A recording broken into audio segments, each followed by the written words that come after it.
السلام علیکم۔ Public opinion کے ساتھ میں ہوں محمد جنیداد۔ ملک بھر میں آج 77واں یوم آزادی منایا جا رہا ہے۔ آپ سب کو پبلک اوپینین کی پوری ٹیم کی جانب سے یوم آزادی کی ڈھیروں مبارکباد۔ 14 اگست کا دن ہمیں اس عزم و وفا کی یاد دلاتا ہے جو ہمارے بزرگوں نے پاکستان کے قیام کے لیے کی تھی۔ وہ خواب، وہ نصب العین جسے حقیقت میں بدلنے کے لیے قائد اعظم محمد علی جناح اور علامہ اقبال نے کام کو رہنمائی فراہم کی۔ آج ہم اس پر غور کریں گے کہ آیا ہم نے ان کے خوابوں کو پورا کیا ہے یا پھر نہیں۔ آج کے پروگرام میں جائزہ لیں گے کہ پاکستان نے ان 77 سالوں میں کیا کھویا اور کیا پایا۔ کیا ہم واقعی آزاد قوم کی حیثیت سے اپنے فرائض ادا کر رہے ہیں، اور کیا آج کا پاکستان ہمارے بانیان پاکستان کے ویژن کے مطابق ہے، یا ہمیں اپنے راستے پر دوبارہ غور کرنے کی ضرورت ہے۔ اپنے ماہرین سے یہ بھی جانیں گے کہ کیا پاکستان آج اس جمہوریت کی روح کے مطابق ہے جس کا خواب ہمارے بزرگوں نے دیکھا تھا۔ جمہوریت کو مضبوط بنانے کے لیے کون سے اقدامات ضروری ہیں، اور پاکستان کو ایک حقیقی جمہوری اور فلاحی ریاست کیسے بنایا جا سکتا ہے۔ آج کے پروگرام میں یہ بھی سوال اٹھائیں گے کہ پاکستان کی آبادی کا بہت بڑا حصہ نوجوانوں پر مشتمل ہے جو ہمیں آج مایوسی کا شکار نظر آتے ہیں۔ ان کی امید کو کیسے روشن کیا جا سکتا ہے تاکہ وہ وطن کی تعمیر و ترقی میں اپنا کردار ادا کر سکیں۔ ان تمام موضوعات پر بات کرنے کے لیے میرے ساتھ موجود ہیں رضوان رضی صاحب، انور رضا صاحب، جسٹس ریٹائرڈ مدثر خالد عباسی صاحب، حامد خان المشرقی صاحب ہمیں جوائن کریں گے۔ بہت شکریہ آپ تمام لوگوں کا۔ گفتگو کا آغاز میں رضوان رضی صاحب سے کروں گا، اور جیسا کہ انٹرو میں بہت سارے سوالات ہیں کہ 77 سال ہو گئے ہیں ہمیں۔ رضوان صاحب، کیا سمجھتے ہیں آپ کہ پاکستان نے ان 77 سالوں میں کیا کھویا ہے اور کیا پایا ہے؟ دیکھیے، پاکستان جو ہے وہ ایک یونیک قسم کی ریاست ہے دنیا بھر کے اندر۔ اگرچہ کچھ لوگ اس کو اسرائیل سے بھی ریزیمبل کرتے ہیں، لیکن اسرائیل کا باشندہ وہ ہو سکتا ہے جو کہ مطلب یہودی ہے، اور یہودی وہ ہو سکتا ہے جس کی ماں یہودی تھی۔ اس لیے وہ ایک نسلی ریاست تو کہی جا سکتی ہے، نظریاتی ریاست نہیں کہی جا سکتی۔ اس کے برعکس پاکستان ایک نظریاتی ریاست ہے۔ اسلام کے نام کے اوپر آئی، مسلمانوں نے بر صغیر پاک و ہند کے اندر اپنا الگ سے وطن لیا۔ اگرچہ 3 سال تک پہلے تک 1947 سے پہلے تک ہمارے بہت سارے بزرگوں کا خیال تھا کہ ہم اکٹھے رہ سکتے ہیں، اور بر صغیر کے اندر ہی رہتے ہوئے، ہندوستان کے اندر ہی رہتے ہوئے اپنے حقوق لے لیے جائیں۔ لیکن ہمیں پاکستان کی تخلیق کے لیے کانگریس کی جو انتہا پسند قیادت تھی اس کا بھی شکر گزار ہونا چاہیے کہ انہوں نے کہا نہیں، یہ اگر یہاں پہ رہیں گے تو کانگریس نے پھر بعد میں وہاں پہ جو کچھ کرنا تھا وہ تو نہ کر پاتے۔ اگرچہ 77 سال بعد وہ بھی بیک فائر کر گیا، لیکن وہ ایک الگ موضوع ہے۔ پاکستان کے اندر جب یہ پاکستان وجود میں آتا ہے تو پاکستان کے جس طرح جغرافیہ ہے اور جس طرح کے ہاسٹائل ہمسائے اس کو ملتے ہیں، آپ کو شاید علم ہو کہ ہمارے شمال مغربی جو ہمسائے نے نہ صرف کہ ہمیں تسلیم نہیں کیا ابتدا کے اندر، بلکہ لشکر بھیجے تھے بھائی، ان لشکر کو ہم نے سرنڈر کروا لیا، وہ الگ داستان ہے۔ لیکن اور یہی حال ہمیں مشرق کی طرف سے موصول ہوا، تو ہاسٹائل ریاست سے ظاہر ہے ہمارا سیکیورٹی کے اوپر زیادہ خرچ ہونا تھا۔ جب سیکیورٹی کے اوپر زیادہ خرچ ہوا تو سوشل سیکٹر جو تھے وہ اوور لک ہو گئے، نمبر 1۔ نمبر 2، میں یہ سمجھتا ہوں کہ بہت ساری مہارتیں جن کی اس وقت بھی ضرورت تھی مسلم ورلڈ کو، اور اب بھی ضرورت ہے، اور دنیا بھر کو اب تو ضرورت ہے، وہ مہارتیں پیدا کر کے اگلی نسل کو خوشحالی تک لے جایا جا سکتا تھا۔ لیکن باوجود شاید کام نہ کرنے کا کلچر تھا، ہاتھ سے کام کرنے والے کو کمی کہا جاتا تھا، شاید اس لیے بھی ہم نے ان مہارتوں کو اتنی اہمیت نہیں جانی جن کی بنیاد کے اوپر ہمارے ہمسائے کے اندر چین میں ترقی ہوئی، سنگاپور میں ترقی ہوئی، باقیوں کو تو چھوڑ دیں۔ یہ تو وہ ممالک تھے نا جو ہم سے بہت پیچھے تھے 1947 کے اندر۔ تو ہم سے کیا ہو گیا، مطلب ہم جرمنی کو قرض دیتے ہیں 1950s کے اندر، کچھ چیزیں ہوتی ہیں وہ نہیں خرید سکتے، ہم قرض پہ ان کو دیتے ہیں۔ تو بہت ساری ایسی چیزیں تھیں اس وقت اس مملکت خداداد کے اندر جن کو ہینڈل نہیں کیا گیا، سنبھالا نہیں گیا، کیونکہ ہمارا مین ایشو جو تھا وہ بن گیا جسے کہنا چاہیے سیکیورٹی نمبر 1۔ دوسرا، اکانومی پہ ہم نے تجربات بہت کیے ہیں۔ کبھی اس کو ریسٹرکٹ کر لیا, کبھی اس کو نیشنلائز کر لیا, کبھی پرائیویٹائزیشن کی طرف چلے گئے. کسی ایک بات کے اوپر ہم جمے نہیں رہے, اور جو بھی بات ہم نے کی وہ پوری کمٹمنٹ کے ساتھ نہیں کی, پورے تسلسل کے ساتھ نہیں کی, کبھی اس طرف بھاگے کبھی اس طرف بھاگے. تو اس لیے بھی معاشی دوڑ کے اندر ہم پیچھے رہ گئے, اور یہی معاشی دوڑ کے اندر پیچھے رہ جانا جو ہے یہ اگلی نسل کو آج مجبور کرتا ہے کہ وہ اپنے بزرگوں سے پوچھے کہ تسی ساڈے نال کیتا کی ہے. یعنی آپ اگر انفرادی ذرا لائٹر نوٹ پہ بات کرنے لگا ہوں, اگر آپ کسی بھی فرد سے سنیں تو وہ بتائے گا کہ اس کے ابا جی بہت عظیم آدمی تھے, وہ اتنے اصول پسند تھے, اتنے ایماندار تھے, اور دادا جی تو کیا ہی بات تھے, وہ تو کوئی ولی اللہ تھے. تو اگر یہ ہم سب کے بزرگ جو تھے وہ اتنے اچھے لوگ تھے تو پاکستان کے ساتھ یہ ہوا کیوں ہے جو کہ اس وقت ہے؟ ٹھیک ہے نا, یہ سوال پوچھنا بنتا ہے. جی تو لیکن یہ ہے, میرا خیال ہے کہ ترجیح کا مسئلہ تھا. ترجیح ہمارا جو تھا وہ دفاع یا سروائیول بن گیا. تعلیم اور مہارتیں جو تھیں وہ پیچھے رہ گئیں. نتیجے کے طور پہ ہم جو ہے اس جگہ پہ کھڑے ہوئے. تو رضی صاحب کہا جا سکتا ہے کہ ذاتی مفادات جو ہیں وہ حاوی ہو گئے. ذاتی مفادات بھائی, سائز آف دا پائی بڑھتا تو سب کا حصہ بڑھنا تھا نا. اگر آپ اکانومی کا سائز بڑھائیں گے تو سب کا حصہ بڑھے گا. all right. تو وہ تو جو تھے, وہ لوگ جو تھے وہ تو مال غنیمت سمیٹنے والوں میں شامل ہو گئے نا. ٹھیک ہے حامد صاحب. سر جیسا کہ رضوان صاحب نے فرمایا, اور 2-4 پوائنٹ بڑے اہم, سیکیورٹی ایشو, سوشل سیکٹر جو ہمارا وہ بھی اوور لک. تو 77 سال کافی نہیں ہے تجربات کے لیے. کیا سمجھتے ہیں کہ پاکستان کو اب ان 77 سالوں سے سیکھ کر سنبھل نہیں جانا چاہیے؟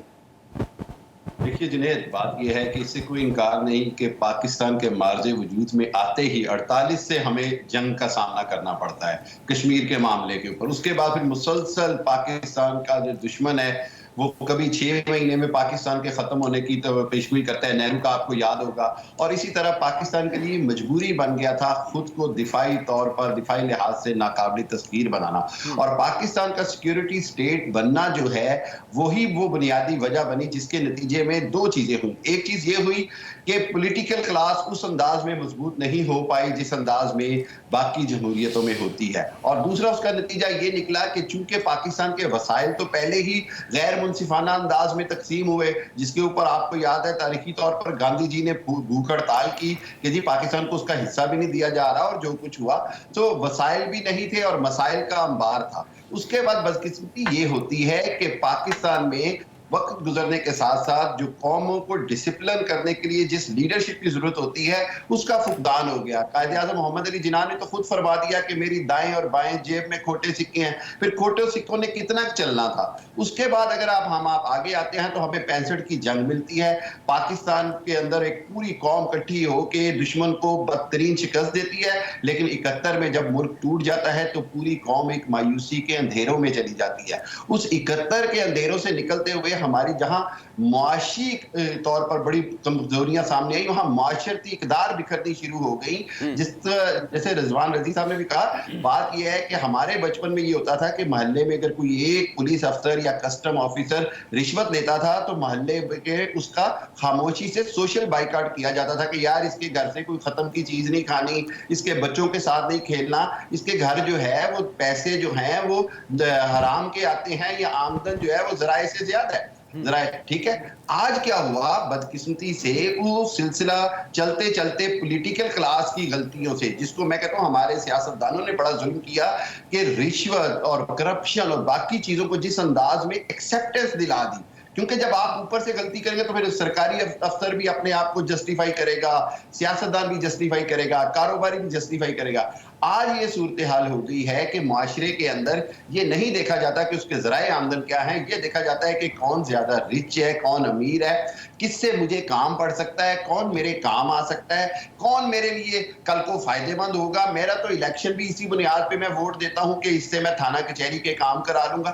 یعنی کہ قوم کو نہ وقت کی قدر کی طرف لایا گیا, نہ قوم کو اس طرف لایا گیا کہ جی آپ کی ذمہ داری ہے کہ اپنے ملک کو اسی طرح صاف رکھیں جیسے گھر کو رکھتے ہیں. نہ قوم کو یہ بتایا گیا کہ جی جو قومیں ایمانداری نہیں کرتی ہیں وہ جاپان کی طرح ترقی نہیں کر پاتی ہیں. جاپان کی یا دوسرے ملکوں کی ترقی کی مثال جب دیتے ہیں تو ہمیں بتانا پڑے گا کہ ان قوموں نے ایمانداری سے، حب الوطنی سے، اور سب سے بڑھ کر یہ تو حامد صاحب یہ چیزیں سکھائے گا کون ہمیں ایز اے نیشن؟ یہ کون ہمیں تعلیم دے گا اس چیز کی؟ میں آپ کو بتاتا ہوں جنہیں یہ جو ہے نا یہ لیڈرشپ سے آئے گا. قوموں کو لیڈرشپ صحیح میسر آنی چاہیے، اور قوموں کو صحیح لیڈرشپ میسر آتی ہے جب معاشرتی طور پر سوشلی قوموں کو ٹرین کیا جائے. علامہ مشرقی نے یہی کہا تھا کہ قوم میں ڈسپلن لائیں. علامہ مشرقی نے کہا کہ وقت کی پابندی کا احساس دلائیں، اور اسلام کے جو بنیادی ذرعی اصول ہیں، مساوات اور ایک دوسرے کا خیال رکھنا، محلہ داری نظام کا قائم کرنا، اس سے جو ہے وہ پاکستان کا مستقبل محفوظ ہو جائے گا.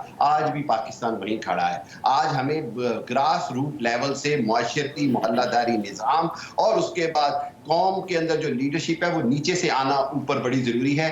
اس کے بنا میں سمجھتا ہوں کہ بہرحال پاکستان کے لیے مشکل وقت ہے، لیکن میں نا امید بالکل نہیں ہوں. اس کی وجہ یہ ہے کہ اللہ کا شکر ہے ان سب مشکلات کے باوجود جنید پاکستان دنیا کے مشکل ترین خطے میں واقع ہے. اپنے چاہے وہ رشیا کا معاملہ ہو، امریکہ کا ہمارے سر پہ آ کے بیٹھ جانا ہو، اس سب کے باوجود جنید پاکستان آج ہے الحمدللہ. حامد صاحب آپ کا پوائنٹ آگے سر. ورلڈ لیڈر ہے ٹھیک ہے. دنیا میں اسلامی ممالک. بہرحال میں مایوس نہیں ہوں، لیکن لیڈرشپ کی بہت سخت ضرورت ہے. All right. Justice retired Mudassar Khalid Abbasi صاحب، سر کیا سمجھتے ہیں کہ 70 سال میں انصاف کا جو معیار ہے کہاں پر دیکھ رہے ہیں؟ کیا وہ اپنے معیار پر پورا اترتا رہا انصاف؟ بسم اللہ الرحمن الرحیم. بلا شبہ عام آدمی کو انصاف کی فراہمی اس طرح سے نہیں ہے جس طرح کہ ایک آئیڈیل ریاست میں ہونی چاہیے، اور اس کی بہت ساری وجوہات ہیں اور بہت گنجائش ہے اس بات کی. آج بھی وقت ہے کہ ہم اس بات کا عزم کریں، ارادہ کریں، اور اپنی سمت کو درست کرتے ہوئے جہاں دیگر جو ہماری پالیسیز ہیں ان پر ہم توجہ دیں، وہاں انصاف کی فراہمی جو ہے اس کو بھی بہتر بنانے کی ضرورت ہے. اور اس سلسلے میں سب سے جو بنیادی بات ہے وہ یہ ہے کہ ایڈمنسٹریشن آف جسٹس جو ہے وہ ایک بنیادی بات ہے. پھر جو عدالتوں کے اندر کیسز کا بیک لاگ ہے اور لوگوں کو انصاف دیر سے اور تاخیر سے ملتا ہے، اس کو ٹھیک کرنے کے لیے کیس مینجمنٹ کی ضرورت ہے. اس سے بھی بڑھ کر یہ کہ جو لوگ بیٹھے ہوتے ہیں ڈسٹرکٹ کورٹس میں اور لوور کورٹس میں انصاف کی فراہمی کے لیے، ان کی تقرری اور ان کی جو اپوائنٹمنٹس ہیں یا ان کی جو سلیکشن ہے اس کے طریقہ کار کو بھی بہتر بنانے کی ضرورت ہے. میں اس موقع پہ یہ بتانا بھی ضروری سمجھتا ہوں کہ جس طریقے سے یہ ایک آج صورتحال جو ہمیں درپیش ہے، ایک لاکھوں کی تعداد میں کیسز جو ہیں وہ اس وقت پورے پاکستان میں جو ہیں وہ زیر التوا ہے. اس میں میں یہ سمجھتا ہوں کہ جو ہماری لوور جوڈیشری ہے اور جو جوڈیشل افسران ہیں انہوں نے جن حالات میں ماضی میں، یہ تو ابھی آ کے ان کو سہولیات ملی ہے، ماضی میں جس طریقے کے ساتھ انہوں نے یہ کام کیا ہے وہ قابل ستائش ہے. لیکن اس کے ساتھ ساتھ بہت ساری ایسی چیزیں ہیں جن میں انہیں ہائر جوڈیشری کی طرف سے رہنمائی کی ضرورت ہے. اور اس کے علاوہ میں یہ سمجھتا ہوں کہ ایک اور بات جو ہے وہ بہت ضروری ہے، وہ یہ کہ ہمارے جو جوڈیشل سسٹم کو ٹھیک کرنے کے لیے جوڈیشل ریفارمز اور لیگل ریفارمز جو ہیں ان کی طرف توجہ دی جائے. اور سب سے بڑھ کر یہ کہ جو ادارہ جس مقصد کے لیے بنا ہے، فار انسٹانس اگر میں یہ سمجھتا ہوں کہ جو عدلیہ ہے یا جوڈیشری ہے، اس کا جو پرائم اور اس کا جو مین کام ہے، جو اس کا اصل جو کام ہے وہ یہ ہے کہ یہ چیز دیکھی جائے کہ عام آدمی کو انصاف کہاں تک مل رہا ہے. تو یہ آج جیسے رضوان رضی صاحب نے بات کی کہ آپ جتنی مرضی اپنی آباء و اجداد کی تعریفیں کر لیں، لیکن جب آپ کو اینڈ رزلٹ دیکھتے ہیں، آپ ایک عام آدمی کے پاس جاتے ہیں اور اس سے پوچھتے ہیں کہ بھائی اس کی معاشی حالت کیا ہے، لا اینڈ آرڈر کی سچویشن کے بارے میں اس کو کتنا تحفظ ہے. اسی طرح سے انصاف کی فراہمی میں بھی جب آپ ایک عام آدمی کی طرف رجوع کرتے ہیں تو پھر آپ کو کوئی اس کے ریزلٹس آن گراؤنڈ ٹھیک اچھے نظر نہیں آتے. تو ضرورت اس بات کی ہے کہ عدلیہ چونکہ جو بنیادی مقصد ہے عدالتوں کا وہ عام آدمی کو انصاف دینا ہے. بدقسمتی سے ماضی قریب میں بجائے اس کے کہ میں کو مایوسی نہیں پھیلانا چاہتا،